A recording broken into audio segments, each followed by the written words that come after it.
When you think of your greatest creation, what comes to mind?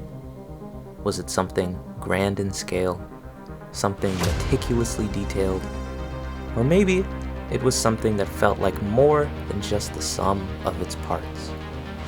What I have for you today encompasses all of these, and it just might be my greatest creation yet.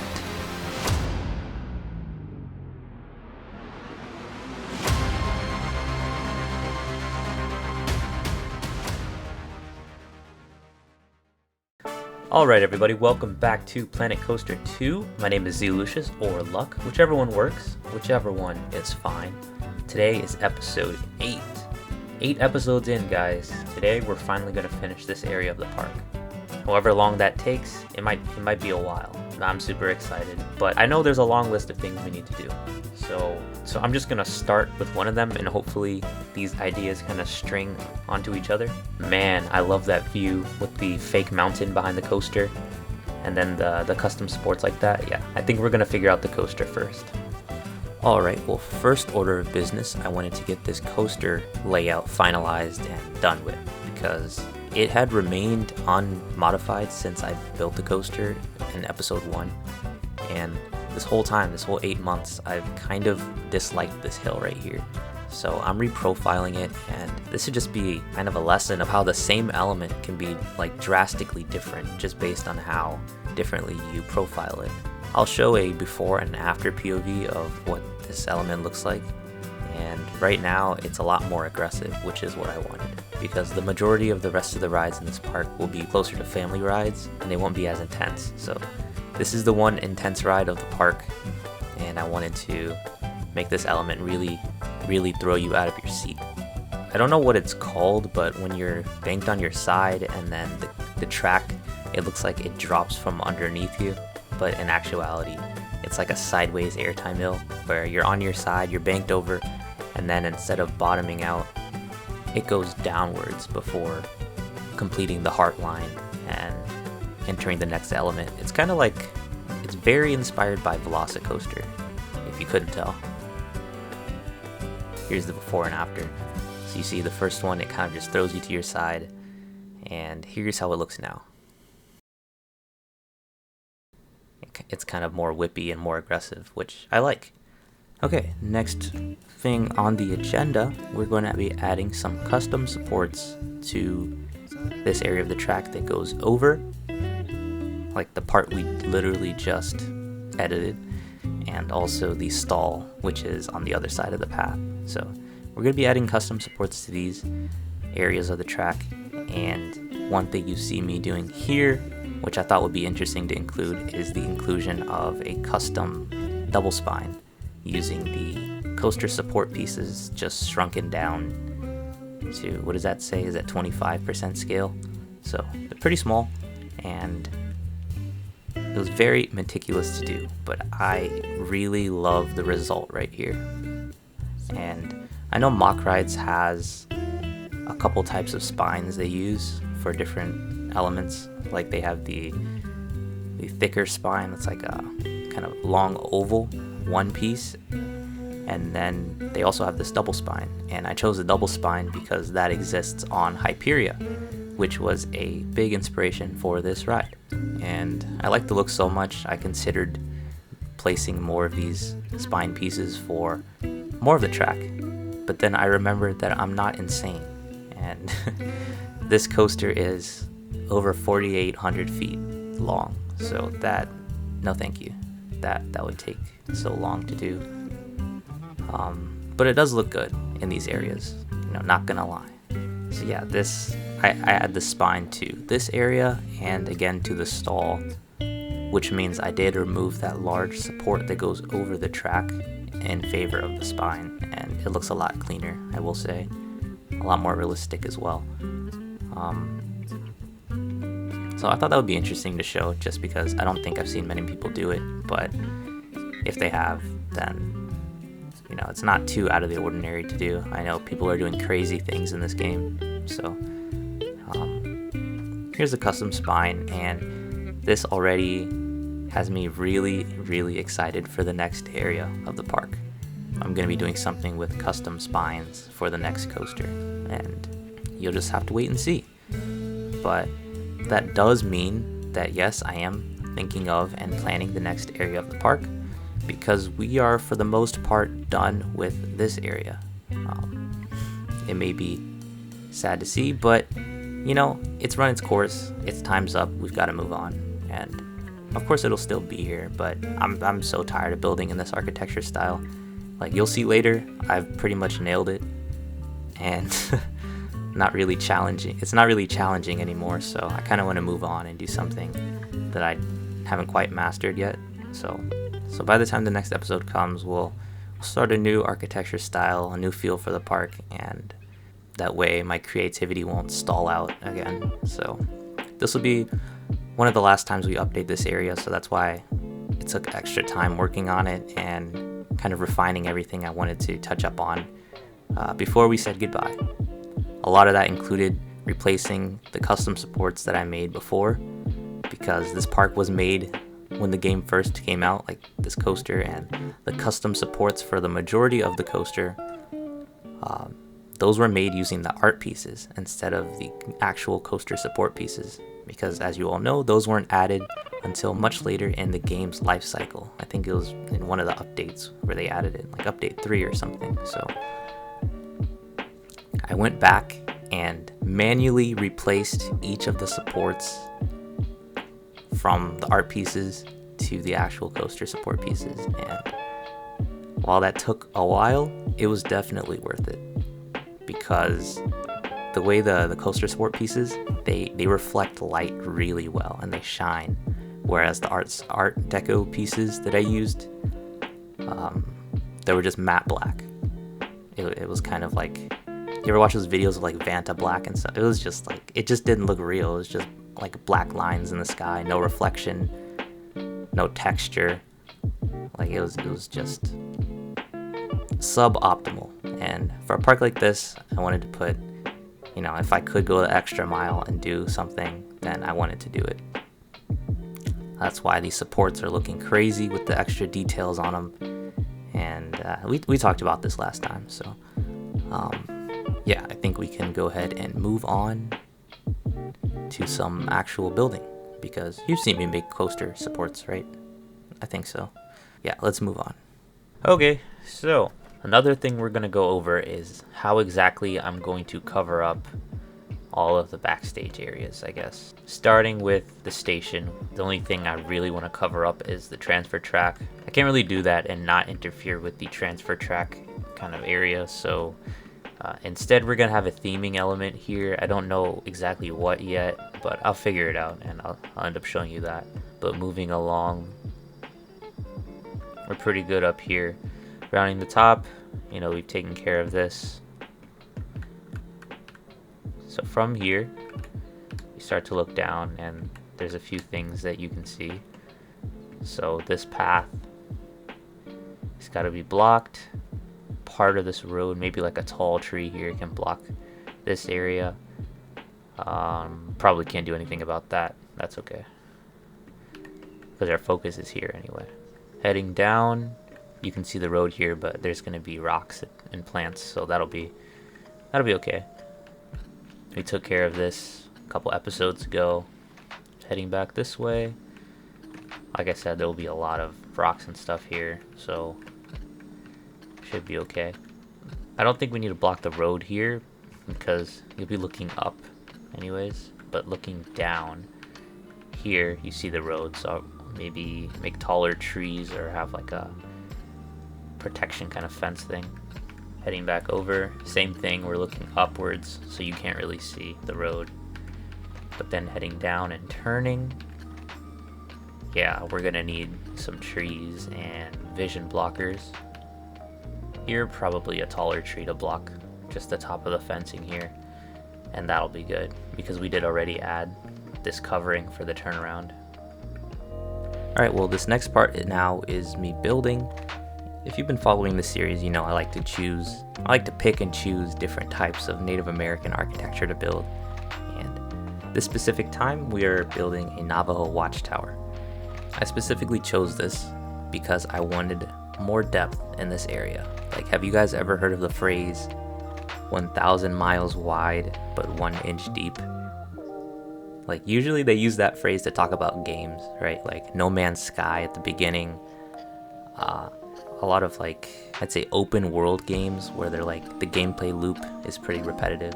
That's what they usually use that for. But specifically, I felt that applied to this park, and I didn't want that. So I wanted to add a little bit more depth. So that is why we chose this Navajo Watchtower, because I wanted to build the idea as if the Native American village that's right next to the kind of European colony right next door, I wanted to paint the idea that they were living in harmony, which, if we know history, that probably was not the case, but in this park, that'll have to be the story. So we're going to say that they were living in harmony, and they were kind of borrowing and bouncing ideas off of each other. And historically, I think that did happen somewhat. Anyway, back to the tower. I chose this tower because it most closely resembled the kind of lodge watchtowers that I had built prior in the upper area. So it's almost like it's the native take on the European tower, right? And I thought it was pretty interesting to try to represent like the idea that they're on the same land, they have the same materials, but the way they use them is a bit different. And that's why you get these variances of architecture styles, you know, based on different creative ideas or background. They just have different takes, and this is one way that I thought I could express that. Now this next area is a bit over the top, I'm not gonna lie, but it is in line with the rest of the park. And this is my continuation of the fake mountains, but instead of the backside being, you know, the scaffolding, the metal support structure that you saw in episode 5, this is fully around. So the inside will probably be hollow and full of metal supports and stuff, but the outside is this rock face. And I think for the rest of the park, we're gonna tone it down a little bit, unless it makes sense. Like, I don't know, doing something like this, it's like pushing it almost, right? Like, I want it to be a realistic park at the end of the day, but building something like this, like, no one's gonna do this except Disney. But when they do something like this, it's the focal point, right? Like Big Thunder Mountain, that's the main thing you see. So of course they would put extra effort into something like that.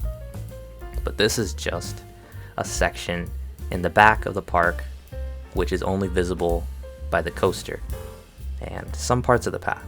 But it's just a little bit of mountain that's visible. It's not like it's the main focal point. So it's pretty low return for what financial investment this would be to build. So I know it's a bit unrealistic, but I had to continue the vibes of the fake mountain face. And speaking of unrealistic, this is another thing. I really wanted structures hanging off the cliff faces here, and unfortunately there were not any Native American architectural styles or structures that did this. So I had to think of the next closest thing, which would be like some type of primitive treehouse of some sort. So that's what this is. The whole idea of this structure was that it was built off the trunk of a large tree. So that's what that log in the center is. So imagine a tree grew there once, and then the people chopped off the branches, and because it was pretty like vertically straight, and they used it as, I guess, the foundation for this structure. And then there are these wooden supports on the sides to support that, but most of the foundation is in the tree and its root system that burrows into the mountain, right? Anyway, that's how this idea for the building kind of formed. And as for the building on top, Since the support platform below was unrealistic, I thought I'd try something realistic on top to at least make up for that. So this building is a wiki-up or a wigwam, that type of structure that's pretty simple. It's made out of like saplings and other branches and stuff. They're supposed to be quick to construct and pretty easy to tear down as well. So that's this type of building, and since it's in the back of the park, I didn't want to put too many pieces back here because you're only going to see it on the coaster pretty much. Like, you'll see the outline on the path and you'll see the lights at nighttime, but you're not really going to see the walls up close. And for that reason, I used the hexagonal planter piece and then scaled it up to make it look like walls. And you know, when you're going past it at 80 miles an hour, it doesn't look like a hexagon, it looks like a circle. And that's enforced by the round circular roof, so it kind of goes together. Yeah, and it saves a lot of pieces. I used 3 planter pieces for the walls, and then there's details, so each side has additional 2 pieces. So we're looking at 11 pieces per hut, which is pretty good, pretty good. And I think I'm gonna have to do things like that a lot more as the park gets bigger and as more pieces are placed, just so we can have the park running better, right? So yeah, that's pretty much it for this section. I'm just gonna end up placing more rocks and, you know, the horizontal rock formations again, just to make everything fit together nicely. And that will be pretty much it for this time lapse. And there's so much more that I didn't end up recording that I'll just show in the live section, because there's just a lot of stuff. No one wants to watch 80 minutes of time lapse. I can't even talk that long. I can barely talk for 12 minutes. Speaking of being out of things to say, I'm out of things to say. So we're gonna skip to the live section, and you don't want to miss this. There's a lot of good stuff I made. All right, everybody, welcome back. We are in the park. It's full of people, and I'm so happy. We finally did it. As you can see, just for the episode, I've hooked up the cable car system, but it just goes up here to the entrance. So, let's head in, shall we? As we turn the corner, we have some new structures now. The Eagle's Nest area is complete. You can see, Wawanakwa left, Eagle's Nest right. And before I head inside, I'm gonna go around first, so we can get like a full view. So we can head down the path. You notice I changed the pathing a bit. I changed it to the wood tile instead of just the plain concrete. This matched the vibe so much better than the bright white flooring. Especially when the sun reflected on it, it just didn't look very good at all. And here's how the corner looks. I'm so happy with the way things turned out, because down every single path there's something to look at. So if we're heading down here, straight ahead is the lodge from episode 2. Heading down this way, we've got the coaster, and then as you turn the corner, the station for Tawiskara. Heading down this way, we've got the restroom lodge, and that'll look cooler when the mountain is all done. And heading this way, we have our drop tower and coaster with the Navajo watchtower in the foreground. Alright, so here's the upper entrance to Eagle's Nest. This building here is in the Cheeky style. I believe it is also called the Seminole Stilt Cheeky. But here's that structure, and here's some of the continuations of what you saw in the time lapse. Yeah, working our way in, and we have this grand market, almost like bazaar kind of thing, right in front of our drop towers. So immediately you can see it's kind of blocking the view of the crashed plane, but I think that's okay because it does look very insane with all the colors and stuff. If we take an aerial view of the area, here's what it looks like. It's kind of crazy. I just did a lot of these cloth drapes up into a central tower kind of area. This is a way I could work in shade while also keeping things like pretty unique, I'd say. overall, it looks pretty good. As you can see, when I made this, I made it a point to turn off the angle snap. So everything here was built with freehand, so that's why it looks rickety. It looks like that on purpose. There are very few things that are supposed to be pretty symmetrical, except for this piece here, this big round piece, because that is actually the windmill piece. But you can't really tell because it's all decorated and dressed up, right? But yeah, that is the windmill piece. And then here's the structure underneath. It's just got a lot of ropes and stuff everywhere, a lot of netting, a lot of torches, and hanging cloths. Now in the center, this is the grind wheel.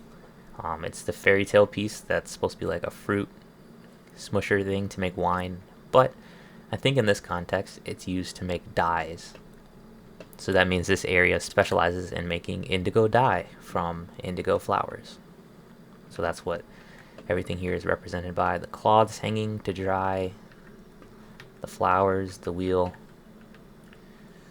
the packaged dye being ready to be sold. It's all trying to add like personality and life, and even the pots, they have dyed with the indigo. So that's a motif I'm probably gonna place around. Immediately to the left is a restroom block. So this is just a lean-to with a bit more detail, a bit bigger as well, with the same drinking fountains and restroom block that I've done previously in other places in the park. I think it just looks really good like that. It seems pretty claustrophobic, but there's actually a lot of place to walk around, which was the whole goal with this area. Here is the lockers for the drop towers.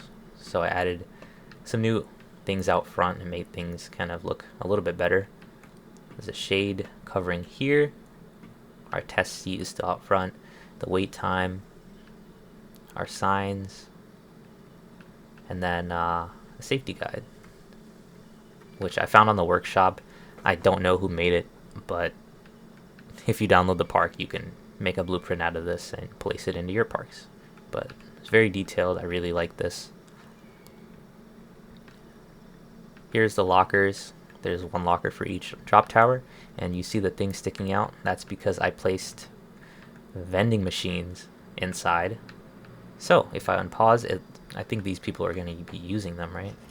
Yeah, so it looks like they're actually using the lockers, but it's actually a vending machine, which I really love. Just got a soda out of the locker. And up here, there's a small staircase where we can walk up. This is all walkable path, and we have a small seating area, which kind of overlooks the area below. And on this side, I like the view here. It's very nice, and it's all janky looking. It's like controlled jank, which I think I really captured here. Like all the supports and stuff, they're not exactly level, not really symmetrical, but it just works. I got the inspiration from this from, believe it or not, Tomb Raider. I think it was Shadow of the Tomb Raider. Feel free to Google it, but this is based on, if you Google Shadow of the Tomb Raider Paititi, in that city there's like a small marketplace, and it's supposed to be like a lost Incan city. So it's not quite, the Native American that I was referring to when I was building the other parts of this park, but it's still within the same realm, and its whole point is being a lost city, so they don't have modern technology, but it's in modern times. And that goes along with my, Native American being inspired by their next door neighbors over there. Now continuing down, just got a bunch of tall grasses and stuff. Continue the look. Some handrails on either side. A unique kind of arch structure that goes over your head as you head back down to the main pathway. And I'm so happy with the way this looks. So let's move forward.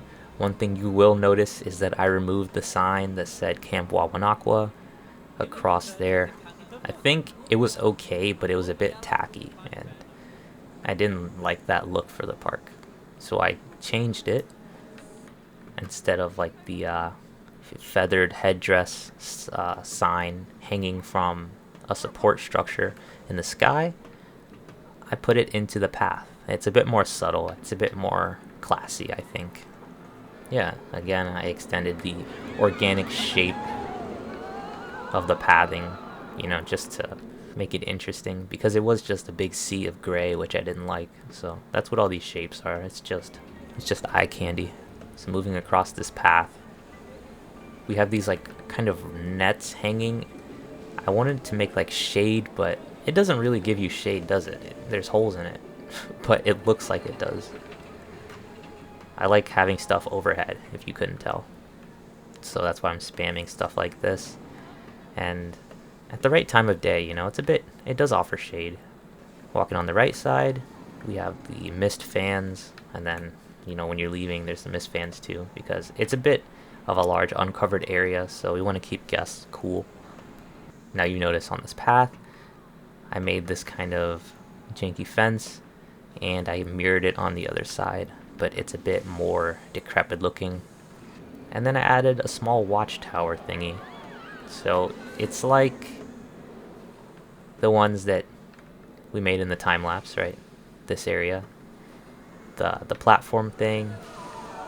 I took that, and then I put the cover from this thing on top of it, and then I combined it with the cloths and stuff going over the areas and connecting to the supports like that, or to the wooden parts that stick off the support like that. And I think it makes it look better because it's now more like a head chopper kind of element. It's just adding more stuff to look at. It doesn't really do anything for the story or the theme for that matter. It's just clutter and junk. But I like the watchtower here in the grass. Now moving into the plaza, I made a lockers area, and it is a bit better than how it was before.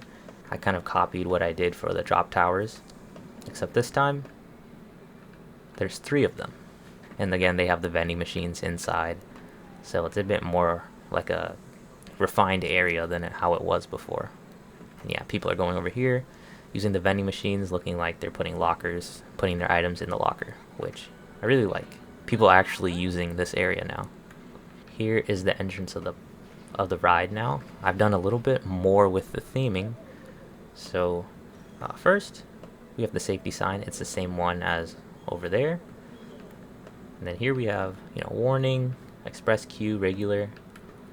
And let's just walk through the queue because I want to show you guys something I added that I don't know. If you think it's corny, let me know. But if you think it adds a lot, I think it adds a lot.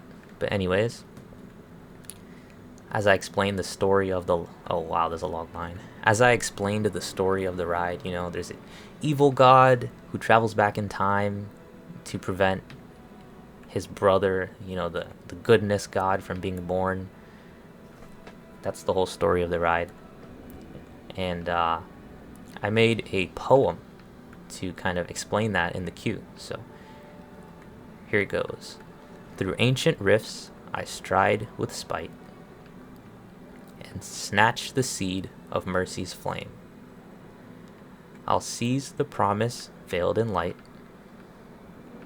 and douse the glow to stake my claim. So it's a simple thing, but I think it adds something, and I needed to convey more story in the queue because I didn't really have this whole theming in mind when I made the coaster. So because that's a new addition, I kind of had to shoehorn that in there, and I guess it does work now for the most part. But yeah, that's pretty much all of the additions that are visible from the path. Traveling along the coaster, if you saw in the intro, I added a new VFX segment in the beginning here, which covers up this area. It still doesn't block the transfer track, but I'm okay with this because your focus is going to be over here. Don't worry, I will show you guys a POV of it at night so you get the full experience, but that'll be at the end. Here are the new supports of the lift hill. They look so much better now that they're like shiny and not the art pieces. They look so much better now. So here's what the drop looks like. It brings you to this kind of ravine. It's still got the access from the service road. I did add some manhole coverings. Here's a few of the structures. They're just placed around the mountains. So the coaster goes out and then back through the ravine area, and I really like this look with the tall grass underneath the track as you're going through. Thing you'll notice here are the vision blockers. So I added these here to somewhat block the road, but it doesn't quite do that fully. But you get the point. Over here, these trees and the vision blockers are here to block the road. And head back over, the trees block, and we're back in the station. So yeah, that's pretty much everything during the day. But of course, as you guys know, my builds come alive at night. First and foremost, you'll notice that I have new trains now. Here are the updated trains. They look a bit more interesting than how it was before. It's still the same, you know, like animal face with armor and a headdress. It's the same idea, just executed a bit better. Kind of angled in a way to make the train look a bit more sleek, which in my eyes add a lot. And then I added the wings to each car, just for some extra detail. And it does have a lighting package, so that's why it looks very cool at nighttime, which is why I wanted to show you guys it at night. So that's the train, but that's not all I did. Of course it's not. So I'm gonna hit play, and I'll show you guys something very soon here as the train comes around to the airtime hill.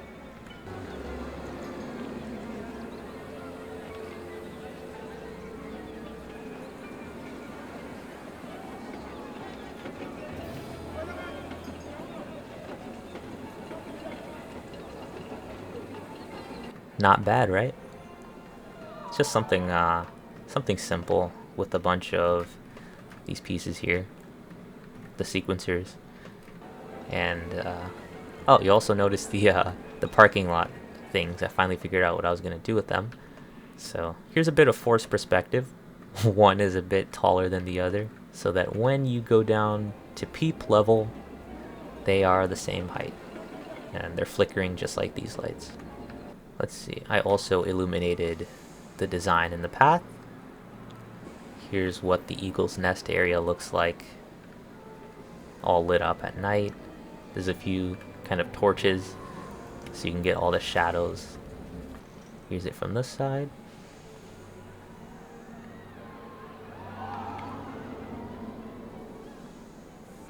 Here's it from this side, which is probably my favorite view of the whole thing. Here is in depth of what the pre-lift section does. It's supposed to simulate the Tawiskara character traveling back in time and then going on the hunt. So that's what the lift, that's what the whole beginning section is for. And I'll turn the volume up now so you guys can hear.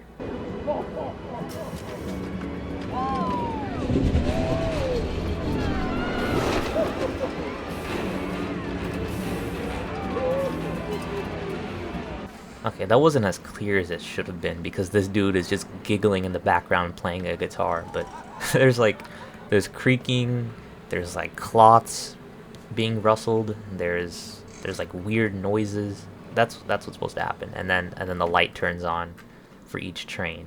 You may have noticed one train is red and the other train is orange. And despite that, the sequencers work perfectly as intended, like individually, which it gives a pretty interesting insight as to how they coded the game, because I was really kind of nervous on how I was going to do something like this with the trains.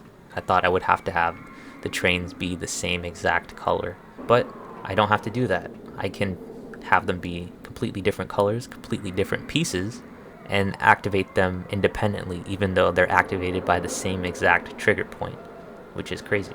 Oh, and here is the ending.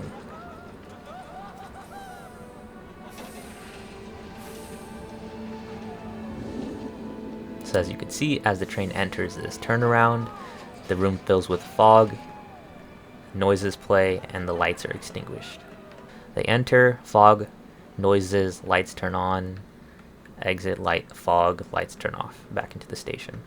There's onboard audio. That's what these kind of circles on the trains are supposed to be. It's supposed to be like speakers blasting in your ear. So when I show you guys the POV, I want you to really like imagine you're on the coaster, hearing all the noises and feeling all the forces of the elements and stuff. Well, and with that is gonna do it for this episode, as well as this portion of the series. It's been an incredible journey, guys. Of course, this area will always have a special place in my heart, but it's time for bigger and better things. And thank you guys so much for watching. Like the video if you liked the video, of course. Also want to encourage you to subscribe if you want to catch the next one. The code to download everything will be in the description, of course. Also, if any of you are on console who download the park, let me know if it even opens. I know you guys have to deal with a vile thing called the complexity meter, so yeah, let me know how that goes. Anyways, enjoy this POV. Thanks again for watching. Take care. Bye bye.